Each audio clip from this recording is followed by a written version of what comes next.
இந்த நேரத்தில் இதை நான் சொல்லணும். இந்த டிராவல்ல, இந்த ப்ராசஸ்ல எனக்கு எவ்வளவோ கஷ்டங்கள், எனக்கு எவ்வளவோ இந்த அவமானப்படுத்தினதெல்லாம் ஒரு பக்கம் இருந்தாலும், எனக்காக கூட நின்ன உங்களுக்கும் அதே மாதிரி கஷ்டங்கள், அதே மாதிரி அவமானங்கள், அதையெல்லாம் நீங்க பெருசா எடுத்துக்காம, அதையெல்லாம் நீங்க பொருட்டாவே எடுத்துக்காம, என்னோட வலிகளை, என்னோட வேதனைகளை உங்களோட தான் நினைச்சு என் கூடவே நின்னு இன்னைக்கு சி ஜோசப் விஜய் எனும் நான்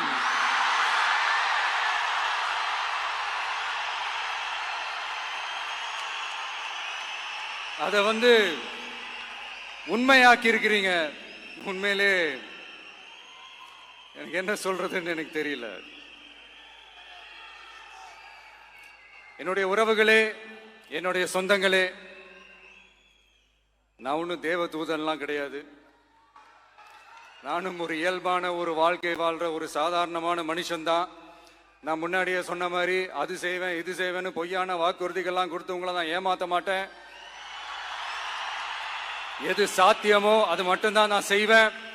இம்மிடியட்டா உங்க மனசுல ஒரு கேள்வி ஒண்ணு வரலாம், அப்ப சாத்தியம் இல்லாததை செய்ய மாட்டாங்களா, செய்ய முடியாதா அப்படின்ற ஒரு கேள்வி ஒண்ணு வரலாம். இத்தனை கோடி மக்கள் என் கூட இருக்கும் போது எது வந்தாலும் பாத்துக்கலாம், என்ன வந்தாலும் பாத்துக்கலாம் அப்படின்ற அந்த கான்பிடன்ஸ் என் மனசுல இருக்கு.